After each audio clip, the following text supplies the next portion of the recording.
First Class Podcast.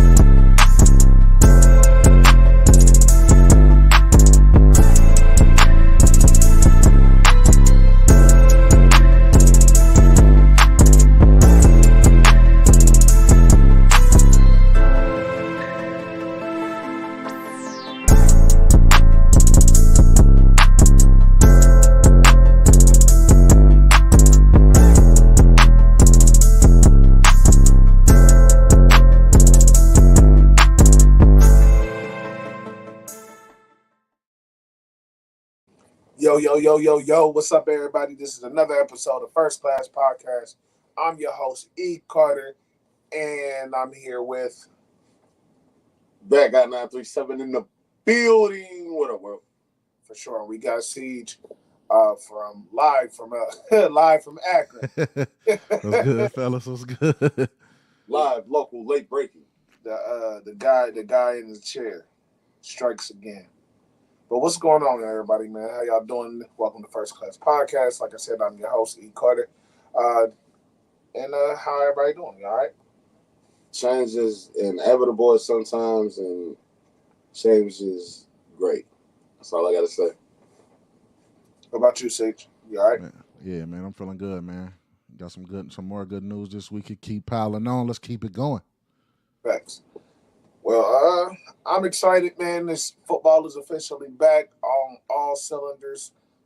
Pee-wee, high school, college, and the NFL, man. The pros is actually, everything is going down. It's week 1 on the NFL side. I think it's week 2 as far as college, most colleges. So, yeah, man, it's the best time of the year, and I'm ready for it. So as soon as we get done with this show, I already know I'm clued into football the rest of the weekend. I'm checked out until Monday night. So, just so you know. And we had a great day today. My youngest daughter does play. She's a cheerleader for her Pee-wee team. And her age group, the Manham squad, is undefeated. They've been pitching shutouts for the last 4 weeks. So, once again, another dub on their record this morning, 34-0. Ooh, They've been blowing everybody out like that. That reminded me kind of how them college games was going that we just seen for every team they've played this season. They've blown out 34-0. That's what's up, bro. That's what's up. So we're gonna keep that train rolling, man. It's just funny because it's her first year of cheering, and she knows absolutely nothing about football. So I'm like, do you watch the game? She's like, no. I'm like, so what are you looking at? So, hey, did y'all win? I've been giving her trick questions all the time. Like, even though we were just at the game, I'm like, did y'all win? She's like, I don't know. Like, yeah, y'all won. Okay, yeah, let's go. Like, Pretty soon it's going to be that. Then it's going to be, did y'all win? She's like, but did I look pretty, Daddy? Type deal. Did I look pretty, Daddy? I win, though. You know what I'm saying? But, yeah, so football is in full circle right now, man, around the household and around the community and around the world. So let's get all that cracking. With that being said, if you're new to the show, we always like jumping in with some type of quote or words of encouragement.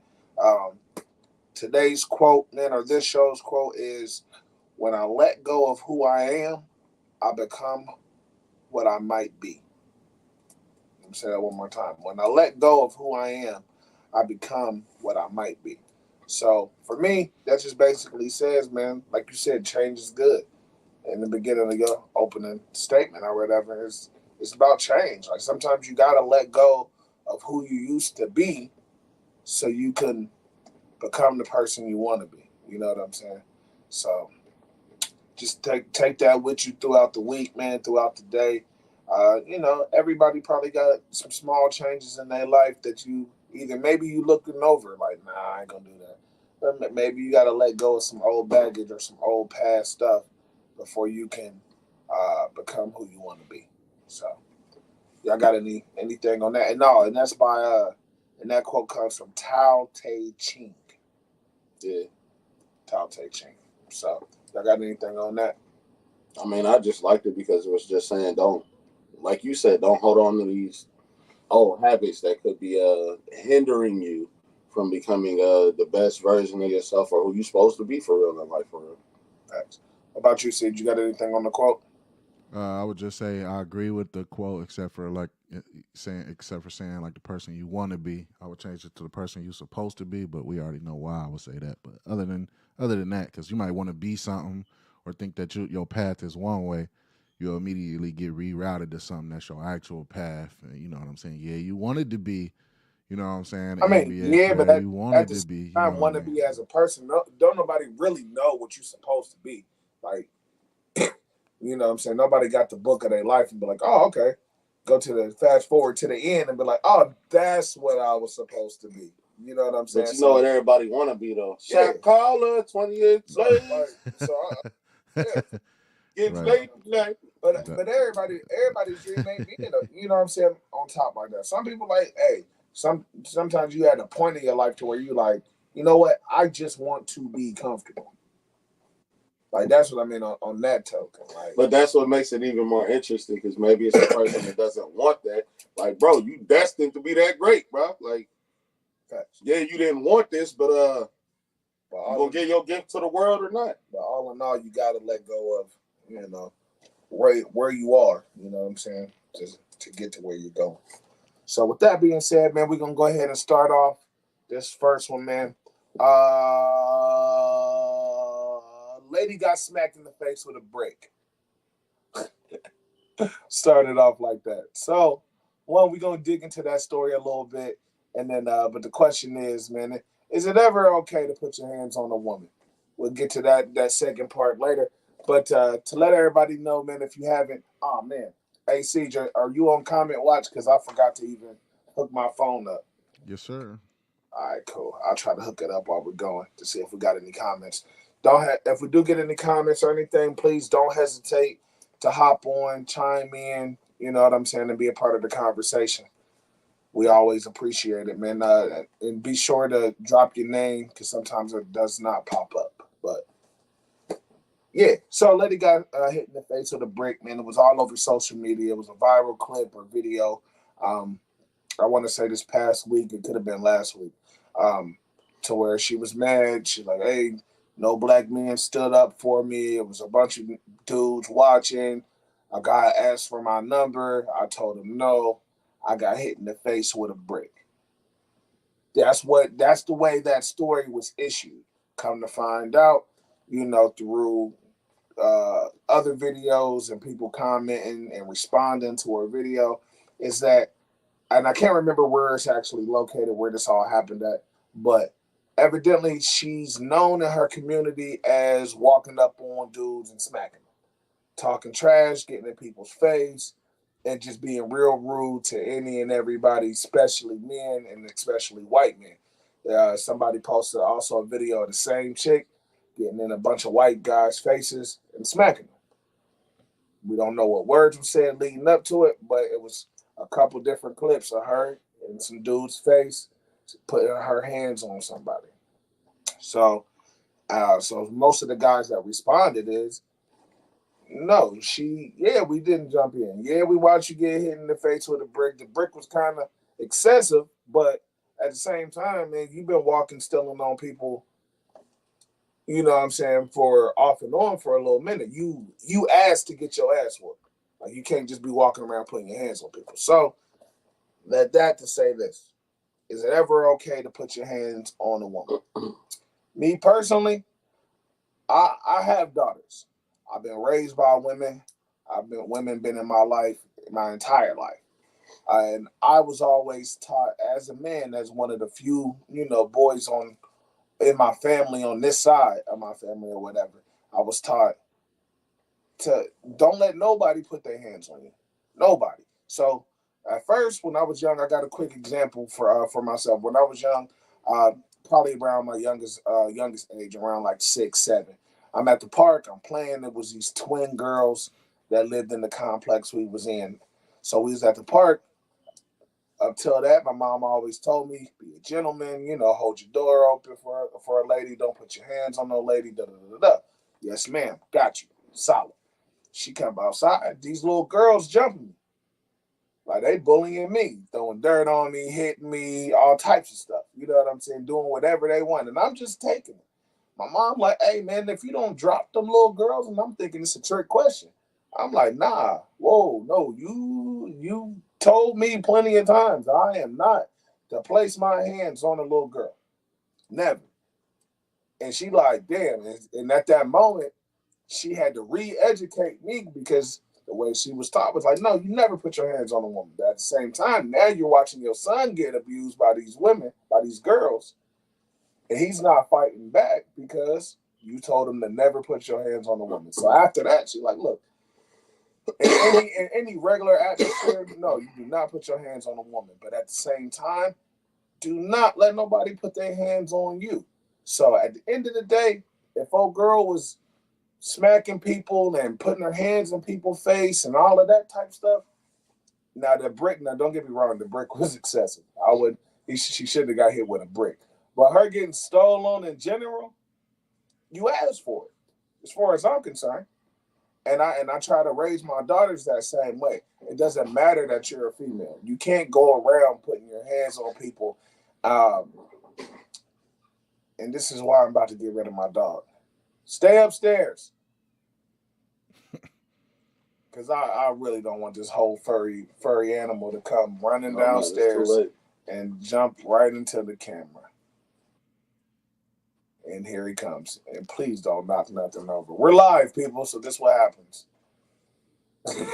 So anyway, I try to teach my daughters the fact of don't put your hands on anybody. Man, female, I don't want you walking around, oh, I'm a female, you can't do this to me. I don't want you walking around thinking that you got a privilege, because you don't. Yeah. And I'm a firm believer of equal rights, equal fights. I see where you're coming from for real. Go. Onyx, go. Go ahead. I mean, he a first class sponsor. He the mascot. The mascot.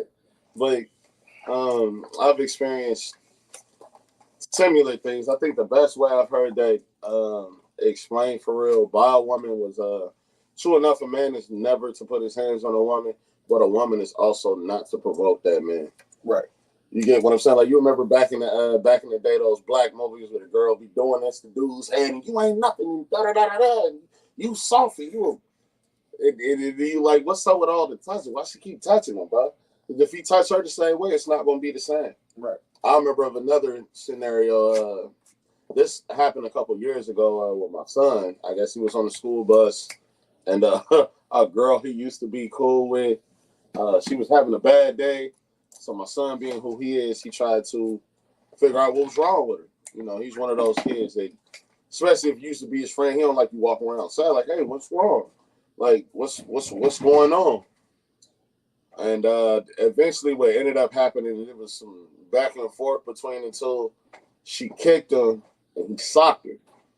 My kid is a bigger kid, so when he socked her, like, everybody, oh! So, of course, I got notified of it. And at first, I was mad. I was like, bud, like, you put your hands on a girl, like, for real, you serious? Then I looked at his leg. No lie, he had a knot about this size on his calf. And I'm like, bud, what did she kick you with? And he was like, no, she played soccer. So she kicked him with a soccer cleat. And I'm like, oh. And like, I mean, I had to tone it down. I'm like, okay, I get what you're saying. Moral of that story was just kind of just giving people their space, but at the same time, I do think women feel like they have oh yeah, blow, like, bro, stop hitting me. Like, I don't know. It's one of those weird things for real, man. But I do feel like at a point, some women do feel entitled to put their hands on a man, whether they think they weak or whatever. And those consequences is the consequences you get for real. Honestly. What about you, Sage? I think this situation is multi-layered though, because one instance, like, yeah, we see the videos of her walking around doing those things, but those videos wasn't pertaining to this specific incident, and two, if you go and actually look at the videos, not from people sharing it, but go to her page and look at them, they skits. Some of them are skits. Like those people was hired to be in the video and be that way. So like the one where she slapped the white guy in the face or whatever, and then started twerking or whatnot, that was a skit video. So like the first thing that they did when the lady got hit by a brick is go dig up dirt. I think our responsibility as men, you know what I'm saying, whether we like it or not, or whether, other men like it or not, is provision and protection, you know what I mean?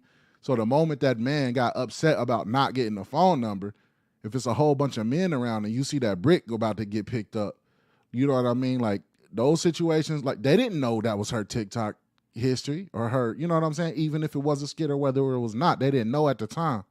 You know what I mean? So but that's what I was saying, that most of the people that was there on the scene that came back and commented was saying that she's notorious of those type of antics, whether it's with skits or not skits. She just, anytime she out or at a, a function or whatever, it's always something. But I feel what C's saying, because it's a skit is a skit. Yeah. And I feel like, when it comes to situations like that, I get what C's was saying when it just comes to protection and then even prevention in the first place. If you see somebody about to pick up a brick, you could have grabbed the brick like, nah, dog, we ain't doing that, bro. Don't do that, bro. Yeah, it's like if you see me picking up a brick, bro, as my brother, you're gonna be like, bro, you need to calm down, bro. So why can't you do that? You know what I'm saying? If you see, like the dude in the video, watch the whole video, one of the guys was like, dang, what you want me to do? You want me to go get my ass beat? Like, no. Like, why is that your first thought? Like, oh, I'm not gonna stop the brick. What you want me to do? Get my ass beat? That makes no sense to me. Like, and then you're saying he probably would have got his ass beat. I mean, but I'm saying though, I see what you're saying, but it makes sense, bro. If you know what you're capable of and what you're not capable of, a dude powering up over a chick, he grab a brick, you sitting over there like, damn, bro. Like I know, I'm like, hey, excuse me, sir, and he flex on me, and I know I can't fight. Now I'm beat up. Is somebody recording? That is such a terrible. Then you go to the chick like, hey, I defended your honor. Now you still a bunch of weak ass niggas because now you didn't got your ass. I feel that. Nah, that's right. So I get what you're saying. Like our job as men is to protect. But my thing is that my protection only goes so far. If you're sitting there asking for it, and then you keep running back, that's just as simple as if you got siblings. Like, okay, y'all got siblings, like, blood siblings. You got your sister. Your sister is involved with a man. Boom. Something happened, they get into an altercation, she call her brother. Boom, you come through. Hey, this is my little sister, my big sister, my sister in general, don't matter. You know what I'm saying? You ain't gonna be putting your hands on her. All right, but you don't know what she did to me. I don't care. You're gonna be putting your hands on my sister. Okay, cool. She go back to him. Next time, call you again.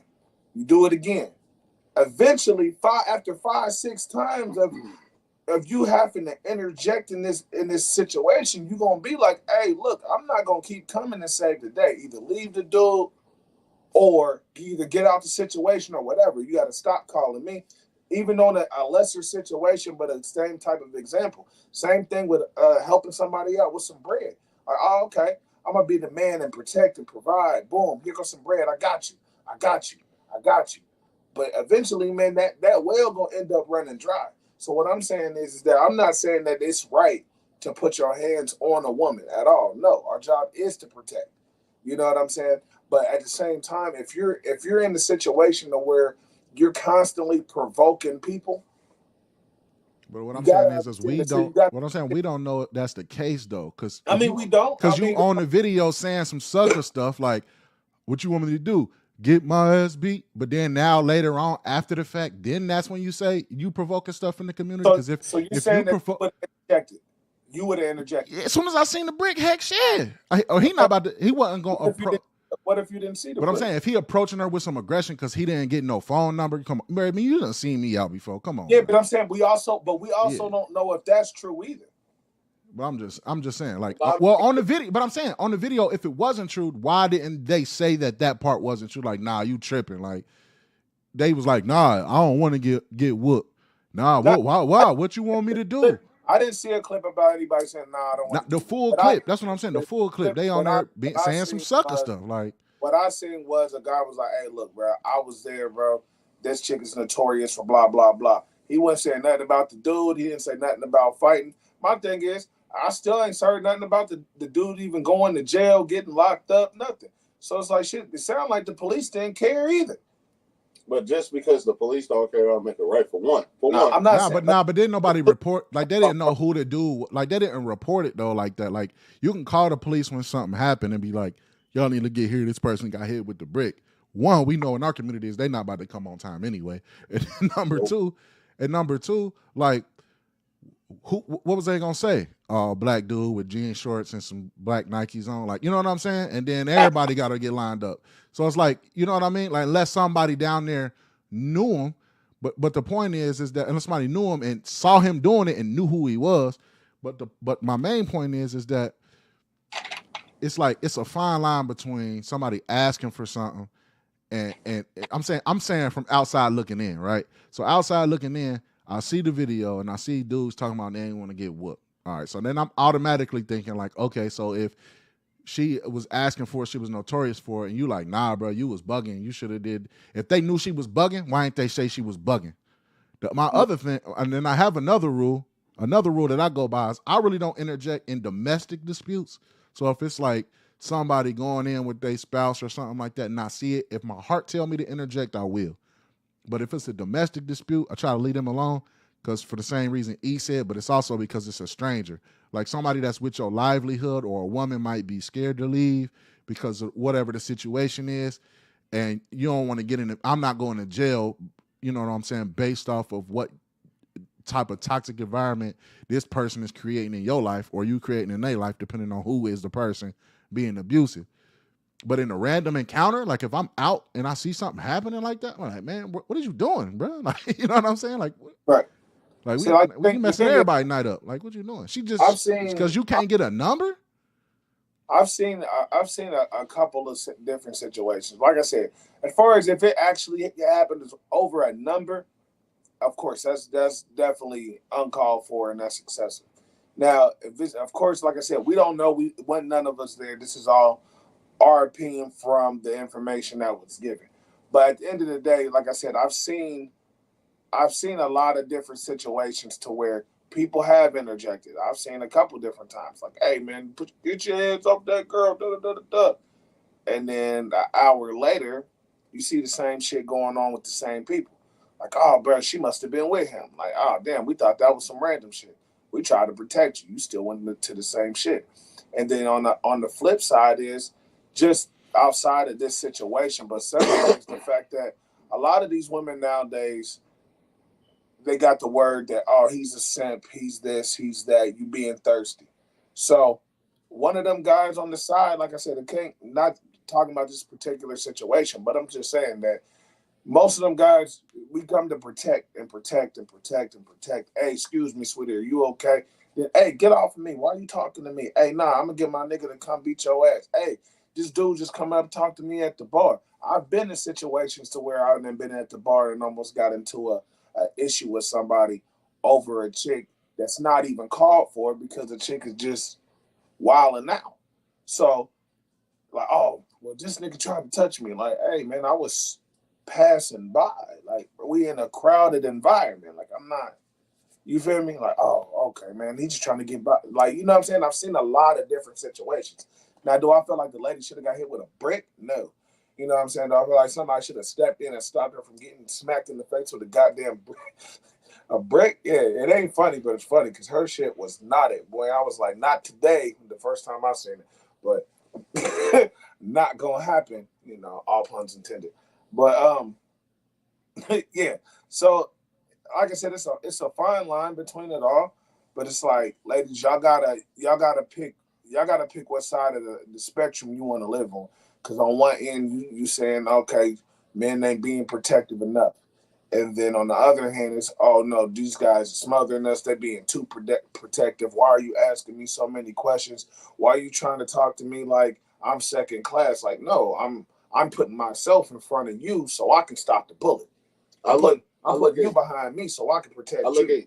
I look at certain things to where this is getting shown more and more, because when it just a couple of weeks ago, the incident to where the mom was getting beat up and then the son walked dude down. That was a couple months ago. It was okay. Yeah. But it was kind of the same scenario. Like, you telling me there was no other man in that facility when dude started firing off on dude's mom? You get what I'm saying? Right. Like, there wasn't a cook that heard it. Like, I've worked fast food for over 10 years. Like, you can telling me there was somebody that didn't hear or know what's going on. Like, see, that situation was a little bit different, because on that particular video, like, it's like one of those places, like, it's not like JJ's, but it's like the wall is big, you know what I'm saying? So the dude, by the time dude stole on the mom, they would have had to come all the way around to get to, you know what I'm saying, to get to him. By that time, the son had already did what he had to do. Pulled out the gun, shot him, then he ran out. And but it also didn't show the whole lobby. So I'm just saying, just in general, in case there wasn't there, just right. Facts. That's facts. It was definitely a crowd of people there. That's what I'm saying. That was in line. In that same scenario, well, not a crowd. It was a couple people, a handful of people. So it's just like, I don't know, because I also feel the need to be like, hey, you gotta respect what Cease was saying. What you have to respect and analyze what you put yourself in the middle of, for real. Because I don't see some scenarios where there is like a domestic dispute. Some dude comes in, try to save the day, and then the couple end up beating dudes. Yeah, that's all. That's what. Yeah, like I've seen stuff like that before. Like, well, don't nobody hit my man but me. And you like, I'm trying to help. What? Oh, y'all different. Yeah, okay. So that's what I'm saying. So certain, like, you never know what type of different situations somebody else been a part of. You know what I'm saying? The people that was outside watching probably was in a situation like James just said, like, man, I done tried to interject in a couple of these types of situations before, and it never ends well for me. I end up getting into a fight and my night ruined, or, you know what I'm saying? Now, like you said, now the couple then jumped me, and I'm just trying to protect you. So, like, sometimes people get turned off from that stuff. Like, hey, you know what? Just so I don't cross no line, I'm not gonna cross no line. I'm gonna just stay whatever. It ain't my business. You know what I'm saying? Like, they say it in New York all the time. They gotta let them know if you see something, to say something. Like, because like I said, I don't know the location of this place. But if it was New York, oh yeah, ain't nobody doing nothing, bro. People in New York mind their business. So could you agree with just saying, basically, before you hop into these situations, for one, where your balls at, man? Where your nuts at, for one? And then for two, just use some discernment. Use some discernment and be like, all right, what type of situation is this? Okay, what is it? All right, well, dude's sitting there, because usually when dudes get rejected, you know, when dudes is drunk, you got the one dudes like, oh, you ain't nothing, bro. You ugly anyway, bro. You fat, you da-da-da. Like, bro, she said was no, but she ain't want to talk to him. Right. Like, bro, chill out, bro. And I think that's the main thing too. Not just that, and my bad for interjecting, but it's also, we really got to stop digging up people's past, like when they go through a situation, just to criminalize them more. Like, the lady got hit with a brick. Why are we showing TikTok videos of skits trying to make it seem like something happened? And that's the division bar, right? Something happened, and they keep showing us stuff happening. We automatically want to find the bad stuff, like the news do. When somebody die that's black that look like us, it's, oh yeah, he was selling illegal cigarettes. Like, so does that constitute the death penalty? You know what I'm saying? They go back and want to find stuff to try to make it seem like, oh, it's right. And so that's the same thing that we take, same route that we take, or some of us take, and that's problematic, because then we inviting them to do it more to us again. So we got to stop doing that. It don't make sense, because if something happens to us, we going to be the same people like, dang, bro, it was all these people around and wasn't nobody helping.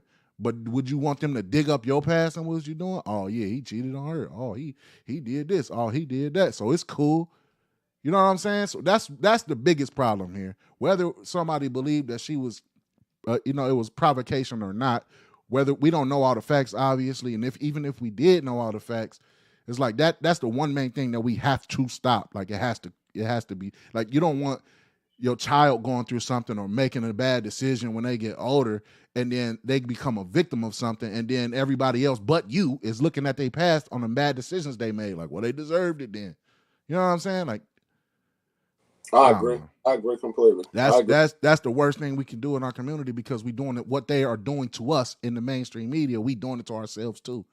You know what I'm saying? So that's my main biggest issue with that. Whether we believe she deserved it or not. You know what I'm saying? Yeah, like I said, man, I don't want nobody to get me misconstrued. I'm not saying she deserved it at all. If the like I said, if the situation is she was walking around smacking people when maybe she assaulted Cuz earlier, or maybe he asked for the number and it wasn't just a no. Maybe she spit in his face and slapped him too. Who knows? You know what I'm saying? But at the end of the day, bro, like I said, it's a fine line between a lot of that shit. Like I've never put my hands on a woman, never. You know what I'm saying? Uh, am I opposed to it? No. I've said it plenty of times out loud. If my wife was in a scuffle and the chick's friend went to go jump in, I will slide a chick quick. If, like if something happened with one of my aunties and she getting jumped, I would slide somebody's auntie real quick. Not gonna lie to you. But now, as far as just like just a freaking assault, like no, we are here to protect, man. So at the same time, I know a lot of people have been in a lot of different situations, like you gave an example, James. Um, like you said, have some discernment, man. Just if you're gonna jump in, man. The thing is, you don't want to. When you go out, at the end of the day, everybody wants to get back home safely. Everybody wants to return home the same way they left. So you know what I'm saying. If you interject, hey, bro, she just like you said. She just said all she said was no, bro. Like it's 100 other females in here, bro. Go holler at somebody else, bro. She ain't going. Ain't no need to hit her in the head with a brick. But like I said, like I've been to clubs and bars and stuff like that too. A lot of times, half the time, most people ain't paying attention. You gotta throw intoxication into the atmosphere, all that type of stuff. We sitting here chopping it up. Next thing you know, you hear, oh, you turn around, now she holding herself. Like, bro, all these men didn't even help me. And you got 5 dudes in the group. Like, man, I didn't even know what happened. I turned around and you was holding your eye, man. I'm like, oh, I look at it. I look at it. That's a valid point though too. Like you said, like it's been plenty of times where we've been out or doing something and something jump off and we like, oh, we about to skate. Because you know what I'm saying? It be happening right so fast. We hear everybody screaming or something going one way. We like, man, nah, this ain't the night. You know what I'm saying? Like, we're not about to investigate the situation right there in front of us because it's already so many people in that situation. Once you hear the, oh my God, it's too late. So let's go ahead, and scoot. Yeah, that's like a valid point, though. That's all I'm saying. Like, don't get me wrong. Like, if everybody is sitting out there watching everything escalate, then jump in and shut that down. At the same time, though, for one, the situation happened outside and not inside, right? Wherever it was. For two, when no girl was like, he hit me with a brick, and all these people that was probably out, niggas love a juicy story. Niggas get nosy though. Oh, bro, you heard them out there arguing? Who's that? Like, what they out there doing?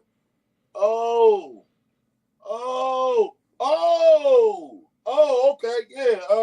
Come on, get your keys. You got your keys? Come on, the police coming. Let's go. Yeah, she just got smacked with a brick. Let's go. What happened? Come on, I'll tell you better later. Come on.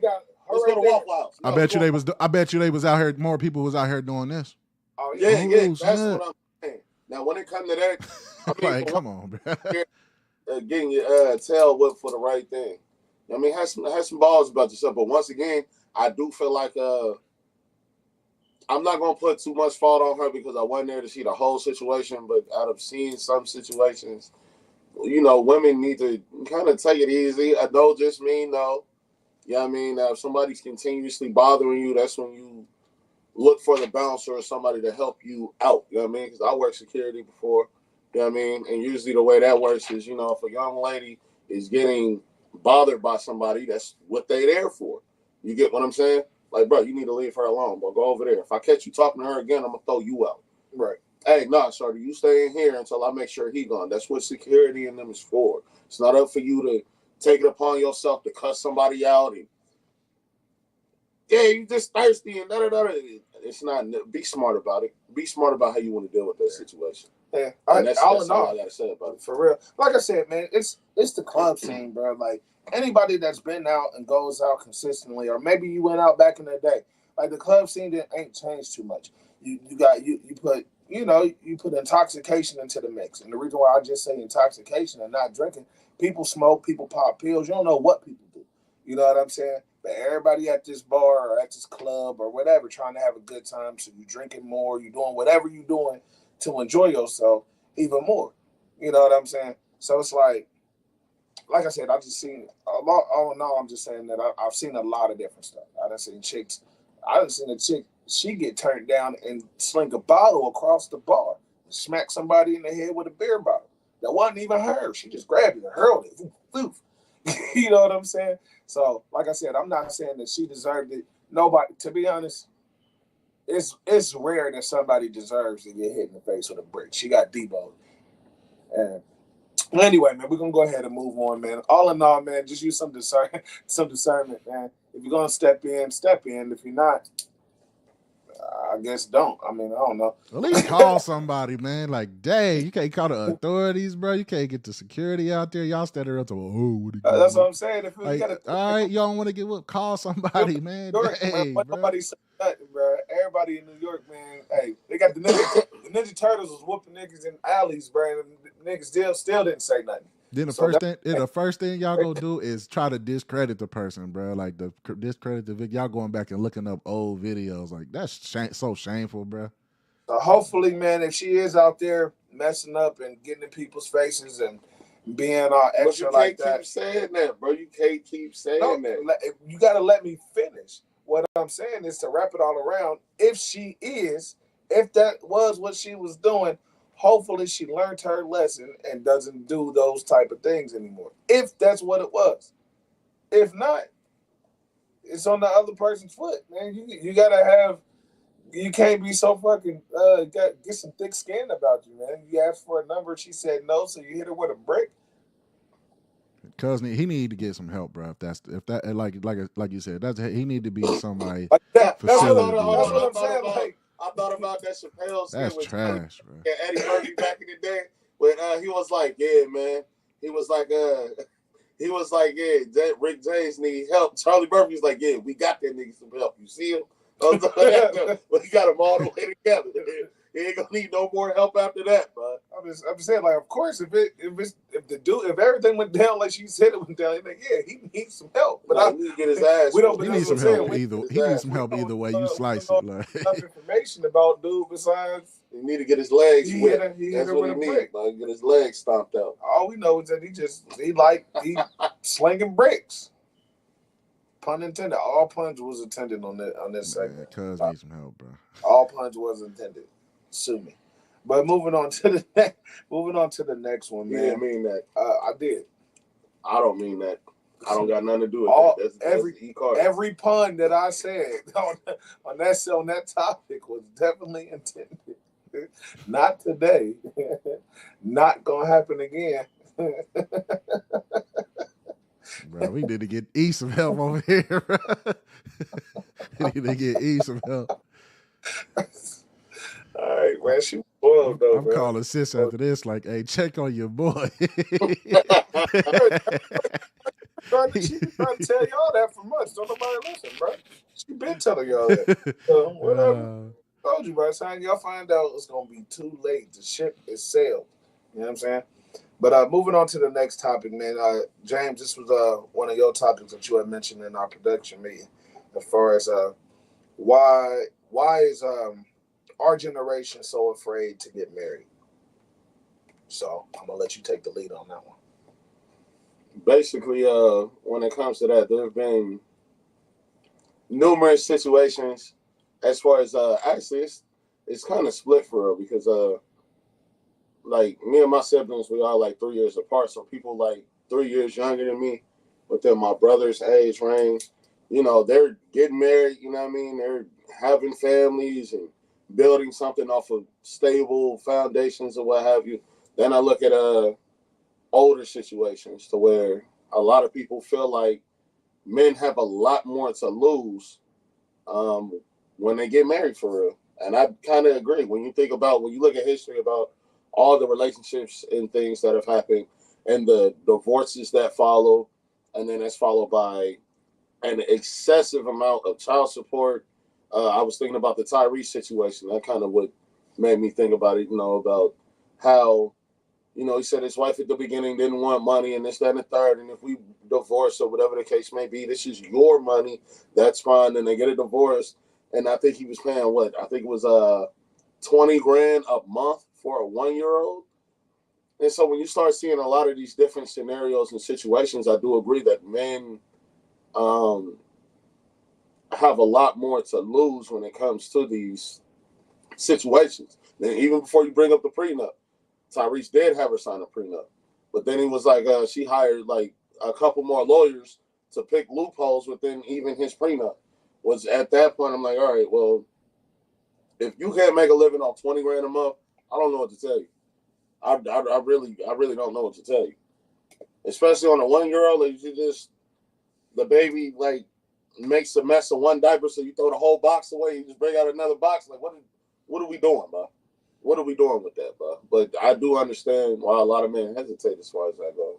Well, I agree and disagree, man. I do agree that a lot of people in our generation right now they want to get married.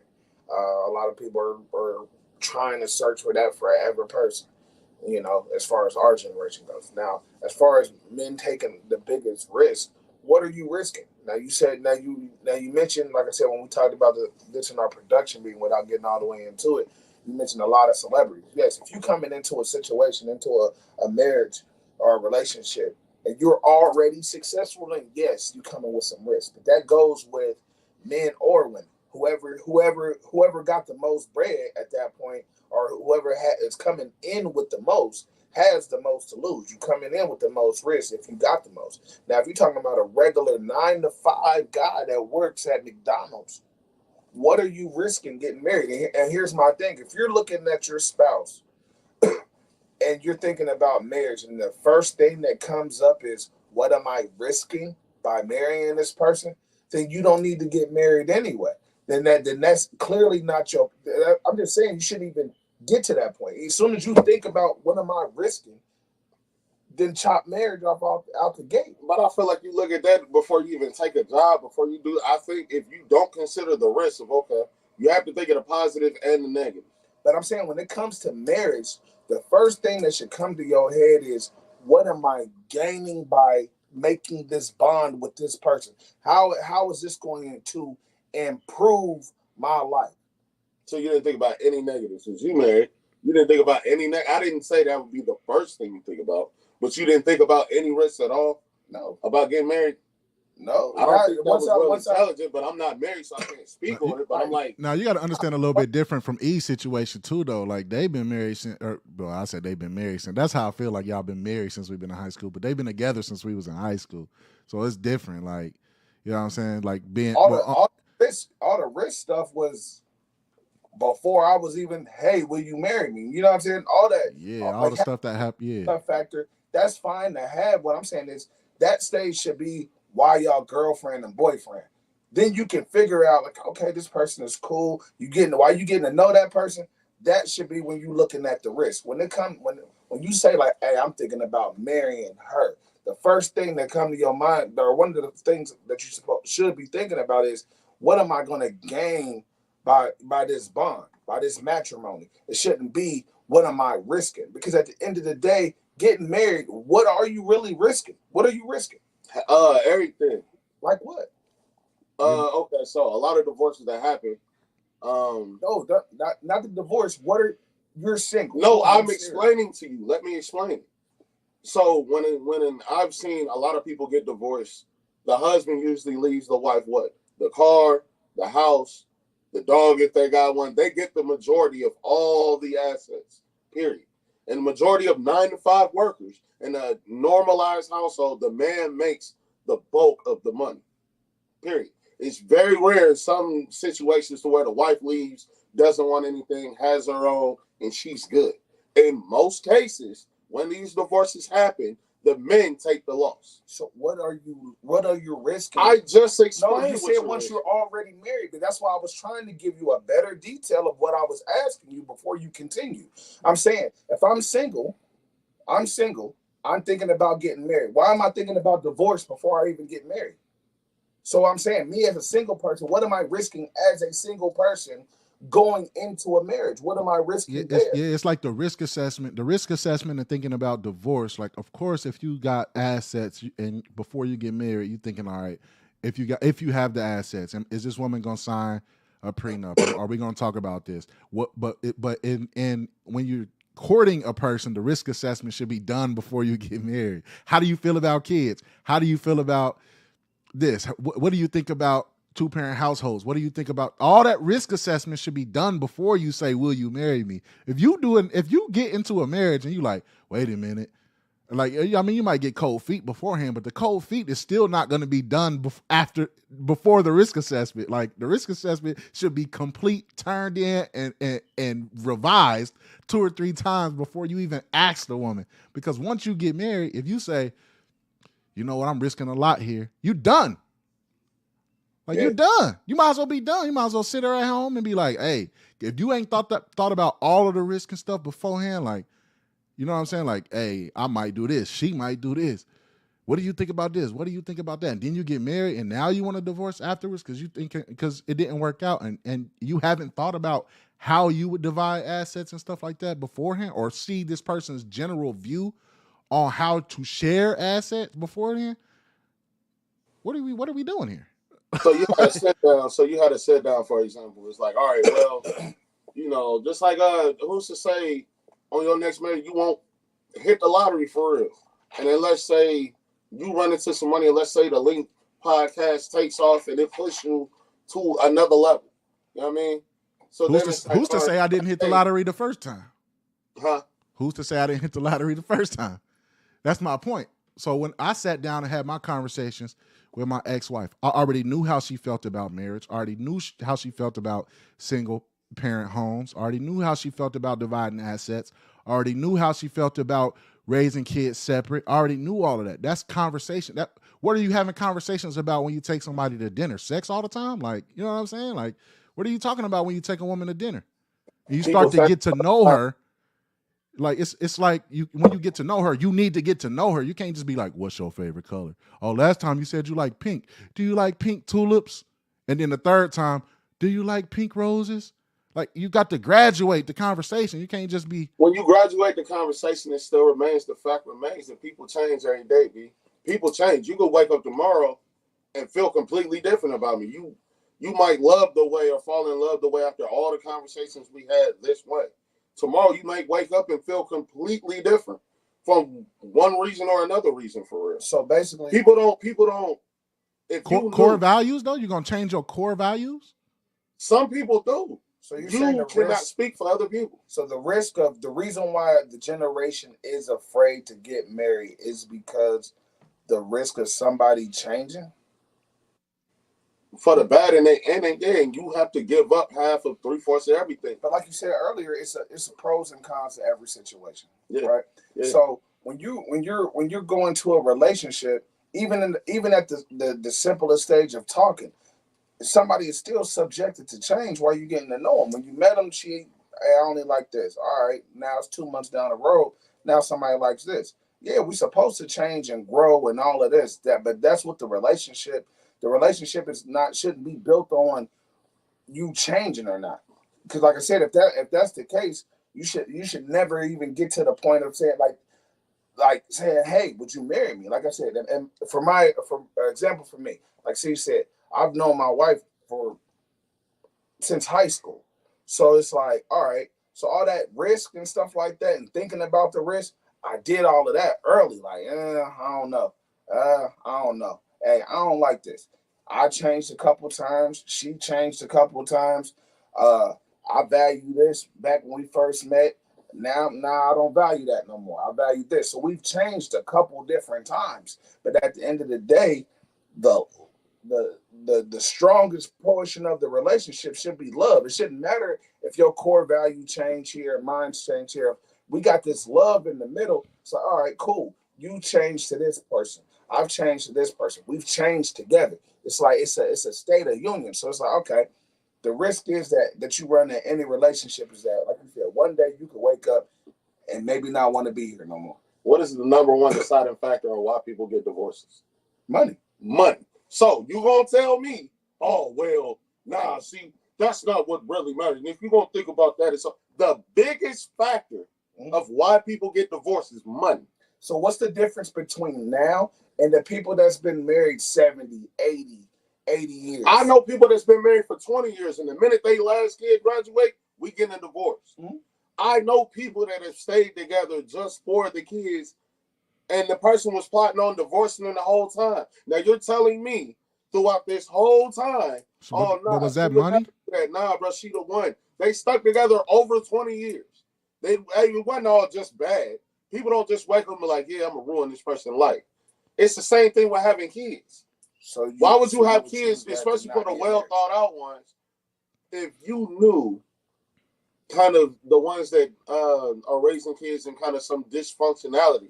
If you would have knew what you knew without letting your feelings and stuff get in the way, you would have decided not to have them to put them through this BS that they have to live and grow up through. Or you could have separated and worked on your happiness and showed your kid another way to be happy. Like, you know what I'm saying? Like, staying together because of money, like staying together because of the kids, I know that's a real thing, but it has to be deeper than that. Like, we staying together in a household just so we can raise the kids in the same household, but you raising them in a hostile environment. Like, then you creating hostile children. You know what I'm saying? Or you have the possibility to create hostile children. I will agree with you on one thing though. One, I can't speak for everybody, right? So I agree with you there. That's obvious. So we're gonna call you Captain Obvious with that one. But what I am saying though, I do agree with you too. Like, money is a big factor, but it's not the fact that people are dividing assets in their head to be divorced later. It's like, we don't make enough money and I value this type of lifestyle that you can't provide me, or you costing me too much money. Like, one or the other. You know what I'm saying? So it's like, if you don't value our finances together, then yes, the argument is money, but it's not about the money per se. It's about, why don't you value me over the money? Because if you're with me, I'm gonna ask you like, hey, I ain't got it. There's gonna be plenty of times where, hey, I ain't got it. Oh, but I want to go out and do this with you. I ain't got it. Now, if a woman say, it's cool, you know what I'm saying? Rock with me. All right, you know what I'm saying? Every now and again, I really don't got it. But when I do, and I say that I don't, and I go pull up, I'm going to take care of everything that night. You know what I'm saying? Just because it's like that, oh, he broke. Oh, like he said, oh, he broke, he thirsty. But I'm going to give you something. I'm going to give y'all another answer too, because I ain't answered the question yet.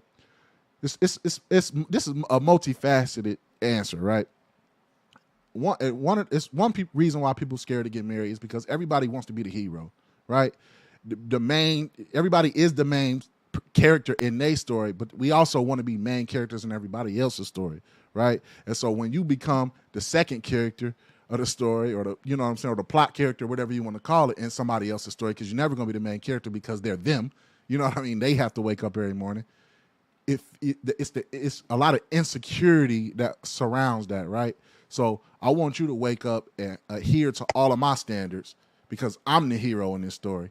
But then I don't think, not me, but I'm just saying, like, speaking in first person for the sake of the story, I might not necessarily believe that you should be the main character in your story because I want to be the main character.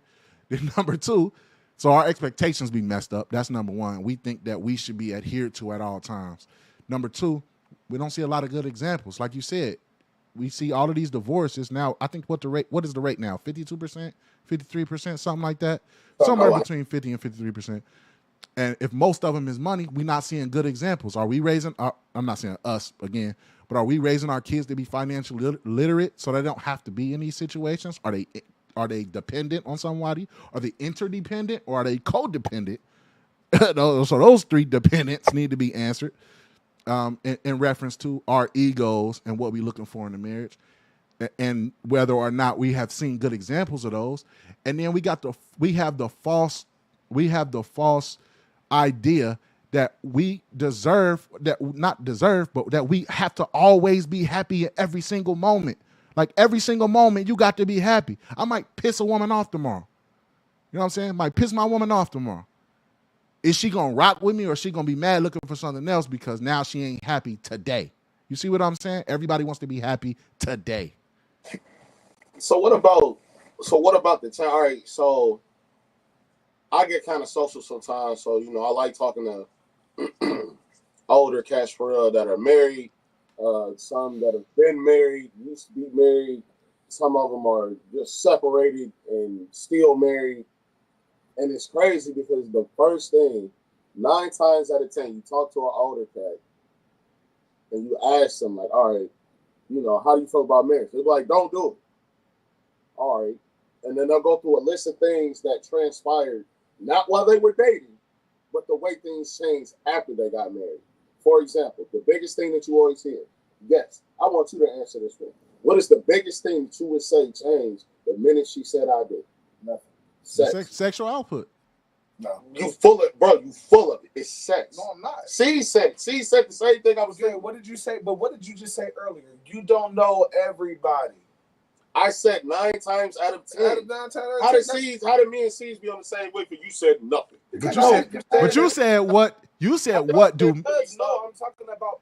You asked me a question, so I gave you my opinion from my experience. And my experience when I got married, ain't nothing changed from now to 8 years ago. But he also asked this question though. He said, "What do those men say?" I already knew what those men would say. Those men would say sexual output because that's what those men would say. That's like Family Feud. But that's Out of what 100 surveyed men, who say all of those stuff you supposed to go. You need to go into that before you even get to the wedding. It changed.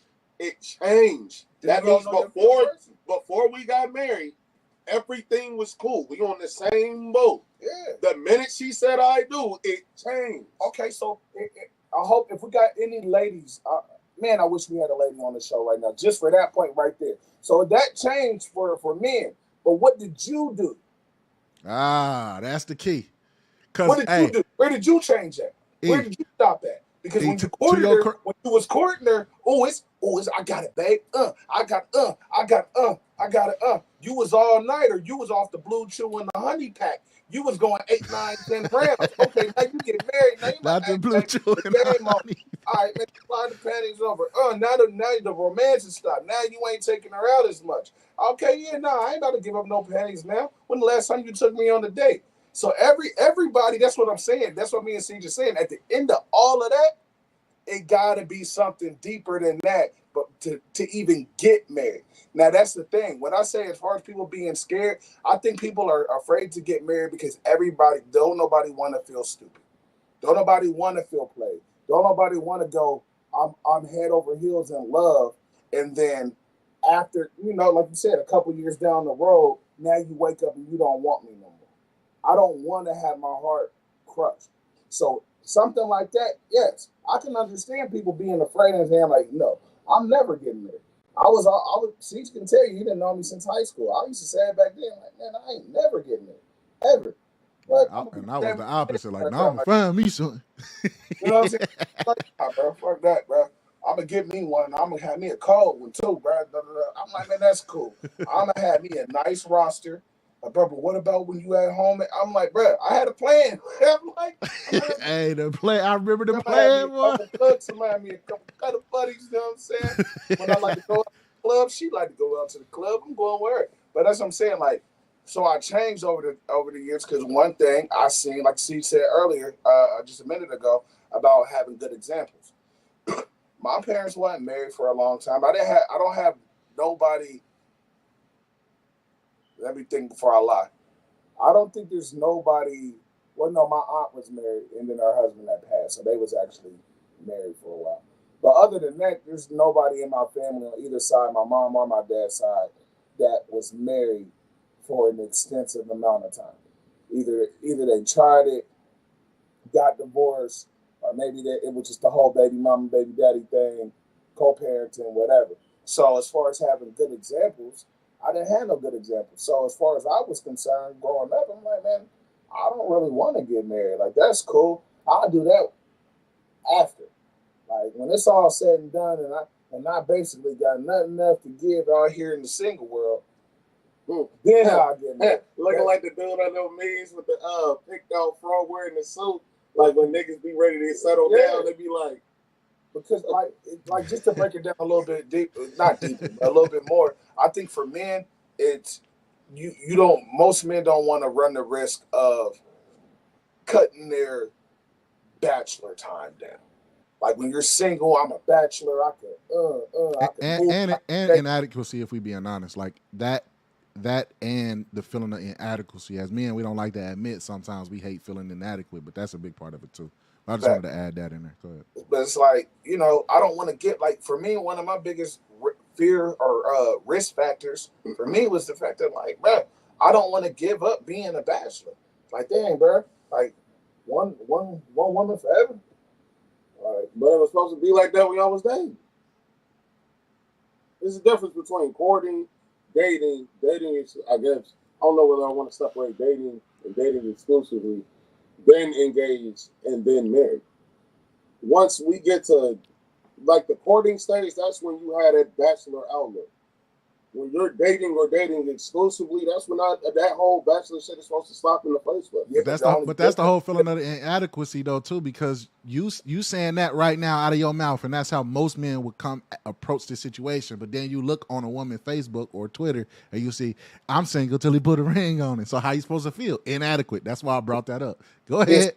Two steps ahead of you. Check.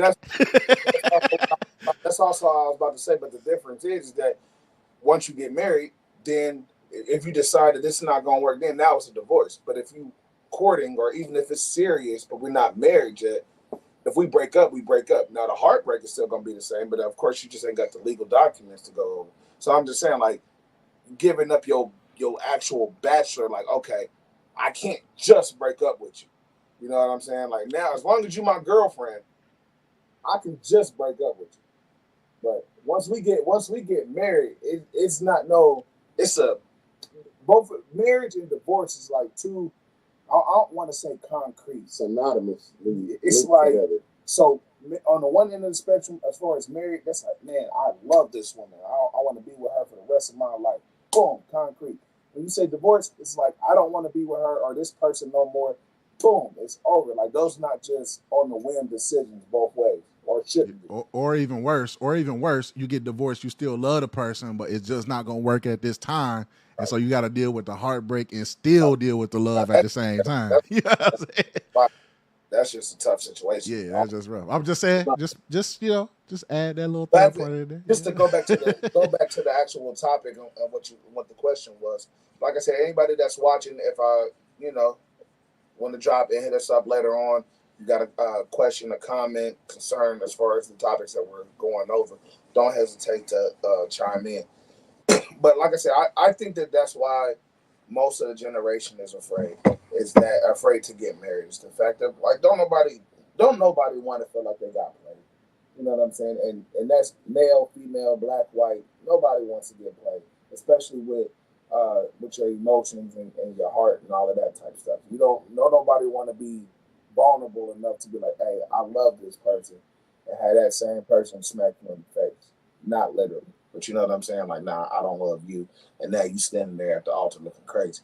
So to avoid that heartbreak, like me personally, I think that's the biggest fear as far as why people are afraid to get married. It's the heartbreak factor. It's like, man, I got to be vulnerable and open up emotionally to this person to a certain extent. And what if that's not reciprocated? It's also a lot of bad advice getting thrown out there too. Like James, those same old guys that you're talking about, like they give some of them that I know give some terrible advice, bro. Like it be having your head all jacked up. Like, man, what should I do? No, I would never get married, bro. Cause sure, there ain't no women out here that's like this. There ain't no woman gonna do this. And it's like, are you telling me that based off of your own experience and your misery, or are you trying to save me from something that you see? And normally it's because the misery want the company. You know what I mean? So it's like I got told, I'm not gonna say my specific situation right now over here, but I was talking about um, talking about dating somebody or whatever, and you probably know what I'm talking about. And I was asking one of my family members, like, bro, what should I do? They like, nah, bro, I would never do that, bro, because I'm always going this way, or I ain't going that way. Why am I going that way? And I'm like, looking at our situations, and I'm assessing my situation, I'm assessing their situation. Sometimes you got to go backwards to take a couple steps forward. You know what I'm saying? It ain't necessarily saying like I'm going back to somebody or something that I don't necessarily know what's going on. I'm assessing. I'm going back and reevaluating. My role in the stuff too. Like I'm not going back and saying, this. I'm going back just because I'm out of desperation or nothing like that, right? So when somebody tell you that they not doing something because of certain things, whatever their parameters may be, are they telling you out of love? You know what I'm saying? Or are they telling you out of experience and they trying to save you from something? Or are they telling you because that misery love company? Like I stopped listening to them type of guys just for that simple reason. Like, if you do this, bruh, don't tell nobody. Don't do nothing. Tell nobody this. But sometimes you need to tell somebody something. You know what I'm saying? Like you're going through something as a man and they telling you suck it up, don't cry. But you might need the situation where you in front of your woman and you might need to be vulnerable with your woman that day. Like, you know what I'm saying? I ain't saying do it every day. I wouldn't advise that, but I'm just saying. I just kind of looked at the situation, and my statements and my feelings are from a plethora of things. My sister's been married a couple times. I have an uncle. I have a couple uncles that have been married and then divorced and then remarried. There's people that I've talked to just at the bar, like people that I know. Like we've had past conversations that are currently married. And they do their thing on the side. Why? Because we together, we ain't gonna be apart. But I'm not happy, so I'm gonna do this over here. And there's people at work that I talk. Anybody older, there's guys that I know that's married. There, we just talk about that. That's something that I bring up. So I have a plethora of information of people that were married, are married, and that's where this information came from. It wasn't for somebody that is not married and don't know nothing about it. No, they're living it, lived it, and that's that. And I think it's okay to get that information, but it's just information. Like think about this, for instance. There wasn't many gods that came and walked the earth, but you follow the one example of the shining light. You don't follow many examples of people who live regular life and couldn't do it that way. You follow the one example. So why can't you be the one example of a good marriage or a good relationship? And all of those people that's around you look to you like, oh, what did you do to be married? You know what I'm saying? What did you do to stay married? You don't got to be, you know what I'm saying? Their examples might be real life, real deal situations. But here's the thing. They can tell you their truth, right? They side. Did you get the wife side? And did you get anybody outside looking inside to see what's really going on? You can't. You can be the example of a good relationship. You don't have to look to them. That kind of brought is going to lead us into our last topic, though. So I kind of, because what you just said kind of lead into the next topic. But go ahead, James. You should talk about this one. No, I mean, as far as like the what's good and what's bad, no, I know some good marriages now. I know some things that had. I mean, my little brother married. He's been married for a couple of years now. I'm proud of him, for real. He's the example, and I've seen their ups and downs. I've seen before they got married. He's been married for a while. I mean, I kind of look at that too. I kind of look at kind of what they've been through and things like that. That as far as the question at hand, as far as why are people scared, that's why people are scared. There's too many examples to where things didn't work out, or you see these people that are still married that are miserable. Right, that's what it is. Yeah, we got to follow the right. We got to follow the right examples, though. It's too many bad ones. Look for the good ones and follow them, y'all. That's all I'm saying. Facts. Real quick, man. Before we go to our last topic, we are gonna switch over to Culture Corner for a little minute. So we'll be talking to James, man, with his Culture Corner segment right after this.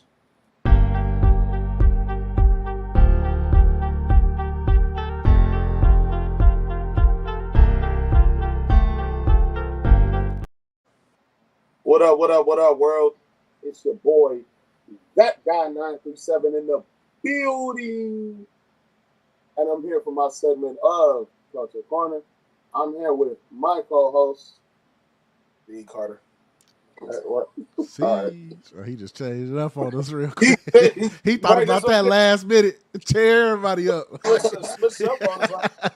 Like, all right, feel like we should gotta drop another background behind y'all or something. like, All bro, right. Anyway. like, We, there's my little segment. Then you can go back to being the host. that's why we just. That's just what I just had. didn't know that you. Yeah, it just caught us off guard. That's all. like that. But all right. I told you I've been thinking about this the whole time, like, bro. And then moving on. Time for our to be famous segment of Did You Know? Did you know fact of the day? Do you remember the time that Batman flew around Gotham City, putting people in a chokehold and punching people out in a pair of Jordans? Well, that happened. In 1992, Tim Burton's movie Batman Returns, Michael Keaton's Batman suit had an alterated Jordan 6. That is right. If you rewatch the movie and zoom in on his shoes, he had a pair of Jordan sneakers. Shouts out to Jordan. That's a point for Jordan in the all-around GOAT debate. Did you also know that Michael Keaton could not move his neck in that suit? Yeah, he had to put his whole body like, but at least his feet was comfortable. That's how he was able to jump and like he was moving. He was elusive. And some Jordan 6s. Shouts out to the boy for that. Aside from that, a couple topics that I had seen just in news and media and things that I did want to get you guys' input on. 50 had shared a picture. It was a post of a picture of a painting. And in the painting, on the left side, well, really it'd be the right side of the painting, you had Chris Brown. And then on the opposite side, there was a picture of none other than the late, great Michael Jackson handing the crown over to Chris Brown. He said that was one of the illest things that he's seen. And as far as when it comes to talking about, once again, the late, great King of Pop himself, nobody is closer than Chris Brown. And I actually agree. When it comes to body of work, when it comes to performances, as far as what I've seen, even though I've never seen him perform live, I wouldn't mind wanting to see a Chris Brown live show. I'm going to get my money for it. When it comes to dancing, when it comes to just the amount of energy that he gives and brings, I feel like nobody's closer than You trying to start an argument, bro? Oh, you want to be starting something? You trying to start an argument? Usher ain't alive. Usher, he ain't alive no. He dead. He gone. Okay, hold on. I'll listen. I'm just saying he ain't. He can't dance no more. He wouldn't actually perform it with Michael Jackson. He wasn't. Michael Jackson didn't actually head him. No, like, come on, bro. What is he doing here? I ain't gonna lie. Chris Brown as a performer, dancing alone, yes. Body of work musically, no. Cut it out. He got some good songs, bro. But come on, bro. Usher, bro. Usher had. As far as this, let me see. Confessions, 8701 was You just wanted to argue today, bro. That's cool, bro. I love you too, bro. What other bodies of work do you think that Usher actually had that was absolute classics, though? I'm not saying he don't got hits. I'm not saying he can't dance. I'm not saying none of that. But if I'm not mistaken, I think Chris Brown now has released more music than Usher. But you saying release more music? I can release more music. What does that mean? Like, good. Okay. So in what category? When you wake up in the middle of the night, when you rocking with your lady, are you playing more Usher or are you playing Chris Brown? Yeah, all righty then, my friend. All right. You gonna play Usher. That's my 1 point for me. Off of Confessions, then I'll go to some Chris Brown. Chris Brown got enough to where 8701 one hard. Discussion with your lady with Chris Brown. Just playing straight 10 to 15 Chris Brown songs. 10 to 50. All I got to do is play. There's 21 songs on Confession. I could just play that. That's my point. That's only 8701 got one trash song. That's U-Turn. That song was buns. That's the only song on there that's trash. Yeah. The deluxe really didn't bring on anything good, but passing the mic to him, as far as consistency even, and then who's really like Usher has spurts of good songs that he will put out, but even as far as consistency, even when people talk about like how dead R&B is now, like that's not necessarily Chris's fault. He's been very consistent as far as in the R&B game, personally. Yeah, he had. He was sitting there quiet. What is your thought? Y'all was talking. Oh, okay. Because he already know that Usher is really the man. That's how Now, it is. neither one of them touching Mike, man. Mike had people passing out, bro, in China, bro. For no He reason. was in Japan having people drop. Boom. Yeah, that's why he's the king of pop.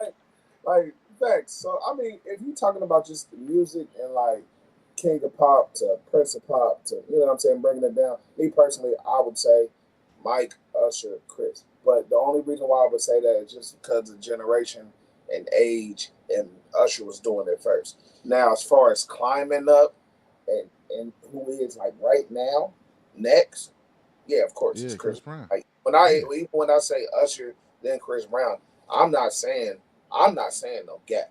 I'm not saying, oh nigga, it's Usher here and Chris Brown down here. No, I'm not saying that at all. I'm saying Usher is big brother. So by benefit of the doubt of him being big brother, I'm gonna go Mike, Usher, Chris, and that as far as king of pop and just music. Chris got a lot of music. He also came into the game young. Usher came into the game young. I want to say Usher was like 12 when he started making music. Chris Brown, their their careers Or similar. are similar. You know what I'm saying? So it's like I don't.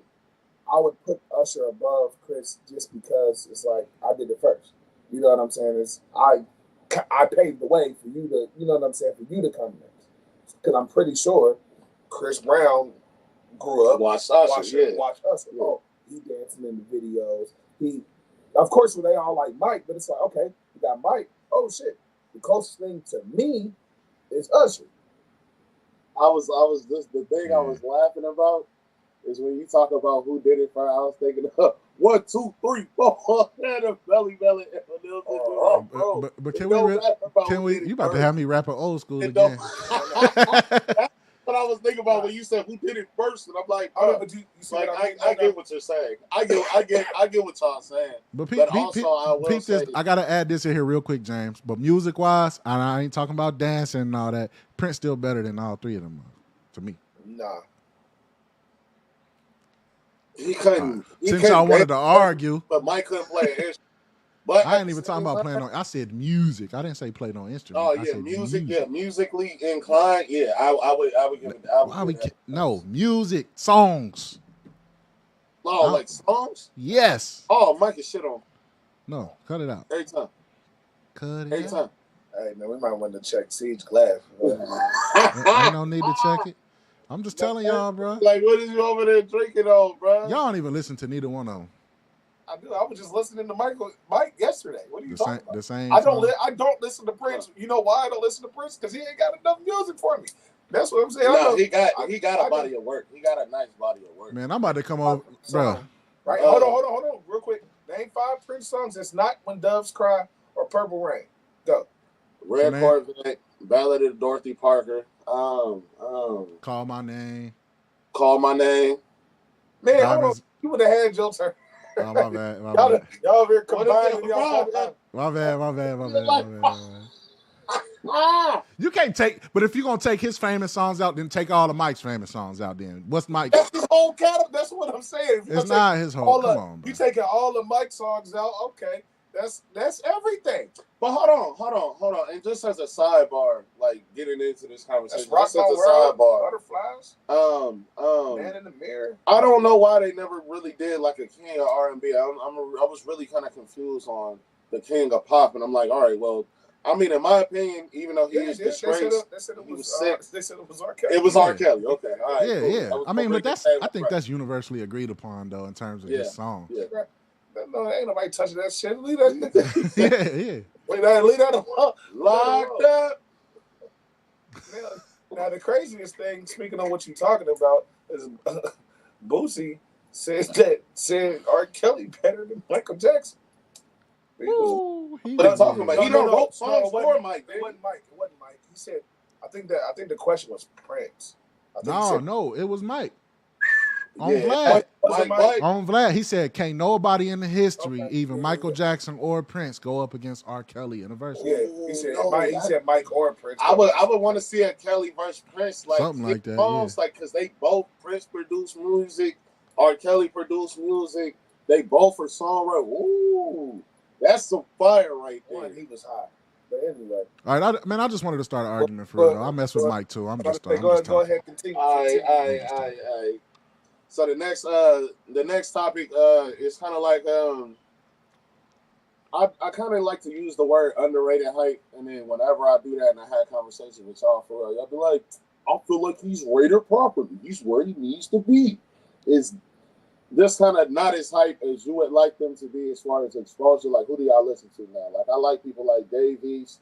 Is somebody in our generation. I feel like that's an up and comer that puts out good hits. I listen to Larry June. Larry June is cool. I like Currency still been out putting in work as far as the underground scene and mixtapes like that. But who is a couple artists? Just throw a couple artist names out there who people may not be hit to or hit to. Like, who y'all banging to now? I listen to a lot of old people. I listen to the same music I listened to 20 years ago for the most part. But that's why I just turn stuff on Pandora and just let it go because I just to know some. I mean, there have been some people that's like, bro, who's saying this? No, like, I'm about to say, I'll say Crit, Big Crit. Oh, that's a good one. That's a good one. I always say y'all got me hypocrite. It's somebody else, man, that I got in the archives. Back in the day, he ain't had no new music lately, but I'll say Ace Hood. I used to mess with Ace Hood. Ace Hood was cool. Even after he had came back out. You already said Dave East, but I've been rocking. Yeah, he nice. I've been rocking with Dave East for a little minute. I like Key Glock too. I think he alright. I like. I'm not here. Rest in peace to the Young Dolph's cousin for real. He alright. He was in a lot of Young Dolph songs actually. Well, yeah, that's probably all I can. That's really all I can think of right now because mostly everybody else I listen to, I've been listening to for a while. The Kendricks, the Drakes, J. Cole, the Fabulouses, all of them. But yeah, what about you, Sage? I've been listening to this dude D1 Music. If you go on his Instagram or TikTok, it's D1 Music. Real positive dude. He ain't talking about all the same stuff, but it's still lyrical. You know what I mean? Type of stuff I like to hear on. Be want to talk about guns all the time. That's played out. With and all that murder stuff is played out. So I listen to D1 Music for that.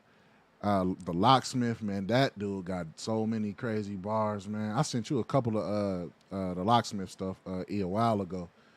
He even do the ride-alongs in the cars. He got one where he was with Exhibit freestyle and all of that stuff. My fault. I didn't mean to cut you off, Siege. And Toe from the SWAT. Toe in the Wiggle. Oh, he said Toe. Oh nah, he a beast. If he underrated. Yeah, I've been messing with Toe from the SWAT. Toe be cool. Since he was doing what's that? Retwist Sundays or something like that they used to do back in the day. Yeah. But yeah, I've been messing with him for a minute. Like before that first time he was on Sway and everything, I got hip to him. But my fault, Siege, I didn't mean to cut you off. He had just popped that name just popped in my head. Nah, but that's a good one too, cause definitely listen to him. He be going in. And then I say D1 Music and then the Locksmith. And then I've been going back and listening to a lot of that Little Brother stuff. I had got a chance to see them live in Philly. I didn't really know who they was. I had ironically heard a few songs of theirs, but just didn't know it was them. And so when I went there, my dude John hit me to them like, man, now you got to go back and listen to them. So I did, and they stuff fire too. So I've been digging back into theirs. D1 Music, Toby, of course, he is a beast. And then which I don't even know how he's still underrated. Like that's so crazy. He need to be up there with Kendrick and J. Cole when it comes to talking about lyrics and content. And I think D1 Music will be there soon. I ain't even gonna hold you. Go check him out for real. Okay. All righty. Well, kind of pressed for time. Hopefully eventually it'll turn out to something more. This was an episode of Culture Corner. I was your host. Thank you for tuning in. Remember the fun fact for the day. Love y'all. And we out.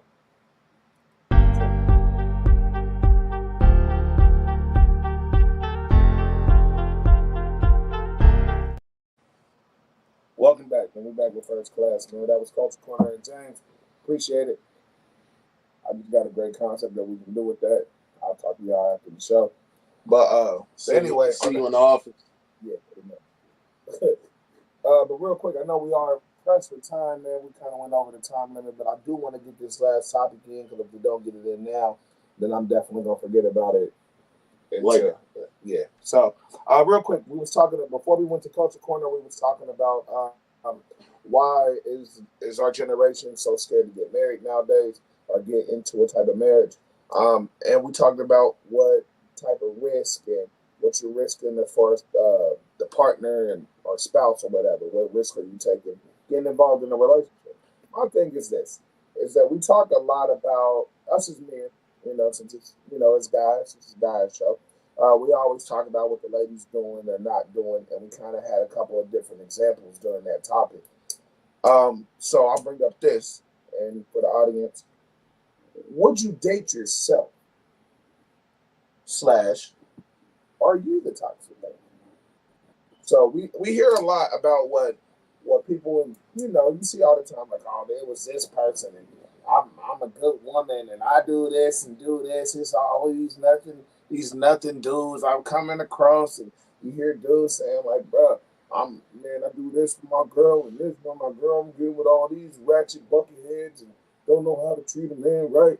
Now at the end of the day, man, it could really just be you. So at the end of the day, would you date yourself?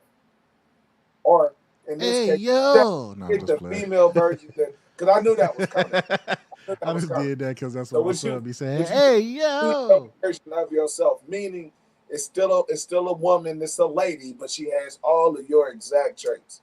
Would you date yourself? No, I would say no because that's a weird question. Because even if it was a female version of me, I have a lot of manly traits. I want, and it's. I'm taking the question in place value. I don't know the female equivalent of me. Like I do dude stuff. Like I Is don't. it besides the masculine this traits? guy, this guy. Are you the toxic one?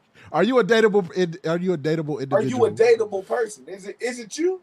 Is it you? I think I'm cool. I think I'm pretty cool, pretty fine and dandy. I'll show myself a good time. Hey yo. He I said, gotta turn that. I gotta record Bub doing that and give him some money for his services every time I play that and "That'll turn be it good, into a sound man." effect. I'm gonna do that. I I'm gonna mean, turn that into a sound effect. He be having me rolling. But anyway.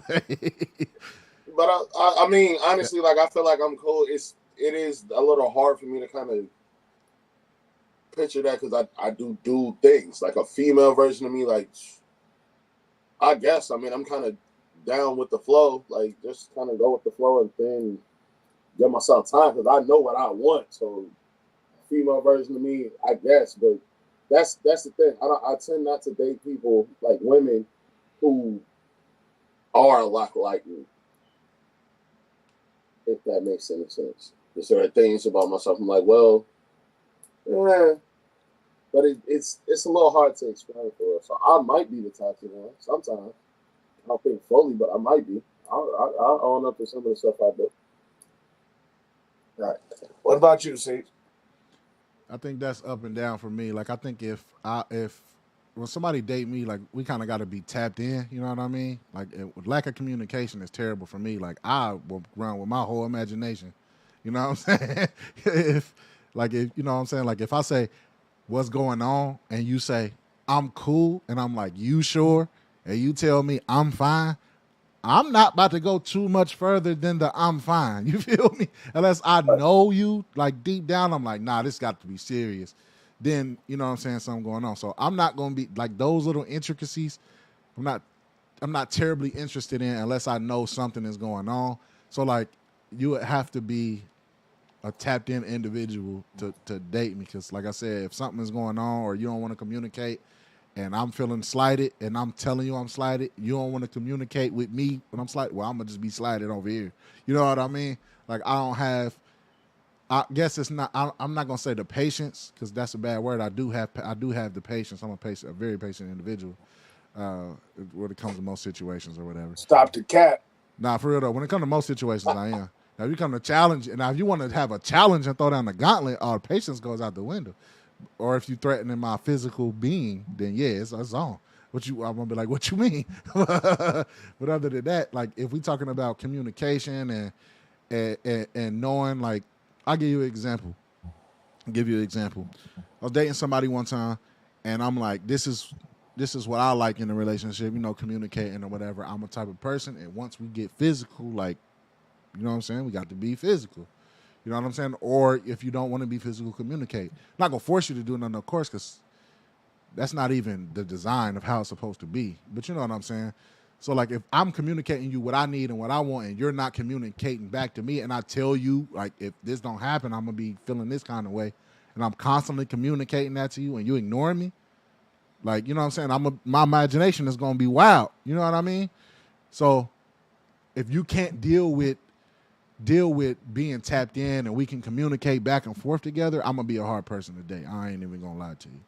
I don't hover. I don't check phones. I don't, you know what I'm saying, do none of that stuff. It's the like you can be a whole separate, have a whole separate LLC over here. You know what I mean? You got your own business, all that. But as a man and tapped into the feelings and the communications, if you don't want to deal with a man like that or a man that's willing to be open and truthful to you and tell you, hey, don't ask me if you look fat in something. Hey, I know I look fat all the time. I ain't got to ask you. He said I can't change that. I ain't got nothing to ask you. You know what I'm saying? I'm just real with myself. I see myself in the mirror and I think I'm a handsome guy. You know what I'm saying? Skinny or fat, whatever. You know what I'm saying? Just a little more weight to you know what I'm saying, throw around. A handsome fat guy. If he ever want to get back in the post game, he don't want to get dunked on. Bro, I don't get it, bro. I'm just talking stuff, but I'm just saying, like, you know what I'm saying? Like being open and honest with yourself. Like if you come to me and say, do this outfit look good? I'm gonna tell you no, and I'm gonna tell you why. Now, if you can't handle it, I don't know. Like, you know what I'm saying? Like you might get a yeah, Bay every once in a while, but that's gonna be all right, yeah. All right. Go do the dishes, all right. You know what I'm saying? Stuff like that, they get done. But you get what I'm saying. I'm a meticulous person when it comes to communication and feelings. I know what the energy is in a room, you know, whether or not I choose to ignore it after several attempts to address it, but that's another story. So I could definitely be toxic and upfront and hostile. If somebody threatening my personal. But other than that, hey, I think I'm a pretty cool guy. You always be protected and I always provide. What more can you want, right? That's cool. What about you? That's me. I'm not dateable at all. You said you would. I'm not dateable at all. So yourself, it was like, yeah, I like you. Like run, run as far away as you can. I just think about it. Could I date myself? Like I said, no. Hell no, I couldn't. Fuck no. No. Do I think I'm a good guy? Yeah. I'm a nice guy, nice heart. I'm considerate about other people most times. But overall, like just the different traits and the way my mind works sometimes, like somebody with the female version of that, like, no. We could be cool. We could probably be the best of friends. Which, you know, as far as dating, that's as far as what I prefer. I prefer, of course, you gotta be my best friend if we in a relationship. My wife, that's my best friend. Like, hands down, period. Like, we got, of course, you know, we've spent a lot of time together over the years, so it's to the point now where we don't have to have a conversation. Like, it's time for people like, oh man, like, case in point, man, our anniversary just passed a month ago. Everybody, a couple people was like, oh man, what y'all do for y'all anniversary, bro? We about to sit in the basement, order this deep dish pizza, some wings, some loaded potato skins, and we gonna watch this movie on Netflix that we've been wanting to see. Like all that extra stuff really don't, you know what I'm saying? It's not something that I'm looking for. And like I said, we've been together so long is that we don't have to have that extra commitment. Oh, let's go out, let's go take it's our, you know what I'm saying? Like all that extra stuff that a lot of people out here is trying to do. But overall, with the question, could I date myself? I can date myself now. I put it like that. Where I'm at now, yes. Now back in the day, that day, like they say that, hell no. Hell no. Yeah. If you answered it like that, then I'll probably be the opposite. Like I'm probably less dateable now than then, because now, bro, I have like a -5 for the nonsense. Like I ain't even gonna lie to you. I don't tolerate what I'm saying as far as the question goes, like You putting the stuff that everything that you say that you like and how you are in a relationship, you're putting it on that other person. So if you're meticulous, now that other person is meticulous. If you like communication a certain way, that's how they're gonna communicate with you. If you get short and irritated about certain stuff, then they're gonna get irritated about that little stuff too. Now, of course, you got to put it in a female perspective. Like I'm not saying put it in like, oh, she got mad at the football game. Like, no, I'm saying like whatever female version of that. You know what I'm saying? Like, could you date yourself? Like, no. One, I I don't need you to be as nonchalant as I am. I don't. I need you to care a little bit more. Like, I don't. So, is it me? It could be. Most times, I'll say 90% my fault. In most situations. So honestly, would I back in the day would I be a very dateable person? It depends on what you're looking for. If you're looking for a nice summer fling, I'm your guy. Now, if you're looking for a lifetime back then, like nah, no sir, no sir, no sir, no ma'am, no ham, no bacon. You know what I'm saying? Hey, You a hey, we wild, you a good time. wild boy. Well, other than that, man, I know we went over on time today, but like I said, hit the comments, man. Yeah, just think about that, y'all. Like when you going into different relationships and stuff like that, just it might be you sometimes. So, like C said earlier, man, sometimes it's okay to take a step back to reassess. So sometimes it's good to take a step back, look at yourself, especially if you keep getting into relationships and those relationships are not ending well.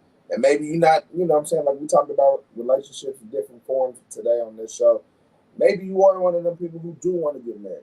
You know what I'm saying? Maybe your fear is not, maybe you're not scared of marriage. Maybe you want to get married, but you just keep getting into failed relationships. So sometimes take a step back and you might want to look at yourself a little bit and be like, okay, is it me? What did I do or not do or start doing and stop doing? You know what I'm saying? Because it was one time I did want to bring it up on the show. I was going to attach it to one of these topics that we use today because we kind of mentioned it as an example earlier as far as what, like you said, what stops after, what does she stop doing after you get married? And a question was a while back that I had seen it is that um, it was talking to the fellas like, what at what point do you no, that's not what it was. It was saying what you did to get her, you got to do to keep her. You know what I'm saying? And I know everybody's kind of heard that saying off and on probably over the years, but yeah, that saying is meant for women. Like, hey, whatever you did to get her, dog, you got to keep her, man. You spent all that money to get her, then you got to spend all that money to keep her. It works both ways. It goes both ways for women too. Whatever Yeah, you did you to the man. Be get the that man. get that man to fall in love with you, yeah, you better keep on doing it. If it was home cooked meals and Kool Aid, you better keep on making some home cooked meals in that Kool Aid. You know what I'm saying? So just remember that. Do y'all got any closing words before we get up out of here, James? We'll go with you first. You right. The thing that I wanted to tell the viewers to remember is This guy. even Batman wore Jordans. Don't be a loser. Wear I'm, your Jordans. I'm gonna be a loser. I don't got no juries. Well, Batman had them, so what makes you think you're better than Batman? That's all I'm saying. That's all I'm saying. You say, excuse me? Batman is a chode. I'd rather be able to move my neck in my But suit. you wearing a Batman shirt, ironically. Because he's a chode. So you the king Oh, of the, okay. you the mascot for the Charles today. I'll rest my case. I support the chodes. That's what's up, bro. Chodes need love too. That's why they love Batman. But that's all. Is that literally all you got for your closing argument? Was Batman would? Usually I try to sum everything up, but we talked about that. So the thing I want you to remember, you and Batman wear J's. Yes, man. You'll be like Batman and wear your J's. All right. What about you? So you got any closing statements, links, shows, anything? Yeah. First, I just want to say that we got a, like I say all the time, we got a purpose. So you know what I'm saying. Just try to walk inside of that purpose and not outside of it. Do things like I said before. God tell you to do it right the first time. You can follow us on follow me. I'm not gonna say us as in all of us because that's your job. At the Link ENT LLC on every platform except Instagram. It's the Link Entertainment LLC. And the website is back up, the link ENTLLC at Gmail, or at Gmail. That's the email. You can email us at the link ENTLLC at gmail.com. Also go to the website at the link ENTLLC.com. Animaniacs, y'all heard it here first. The anime show is September the 14th, probably be at 7 p.m. September 14th, that Sunday. Check us out. Me and Aaron will be on there talking about all of your anime and animation needs. Probably a little bit of game and stuff on there too, so check that out. Kurt's Custom Engraving got some fire stuff about to be posting about that too.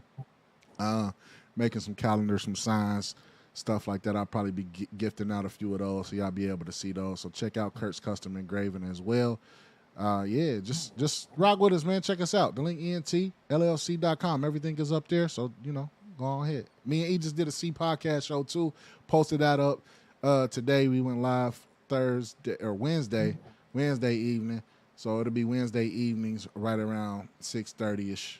Check us out on there. We talking about everything sports, entertainment, and extra. So check us out there too. For sure, man. For sure. Like C said, man, be on the lookout for the C podcast. That's sports, entertainment, and extra. This football season, you know what I'm saying? We will be over there, like you just said, every Wednesday around 6:30. Now, are we always going to go live on that show, Steve? Depends. Okay. Well, make sure you tune in. If we're live, then you'll see it. If not, then, comment later. But also, James has the Instagram page that is first_class_937_ Yep. first_class_.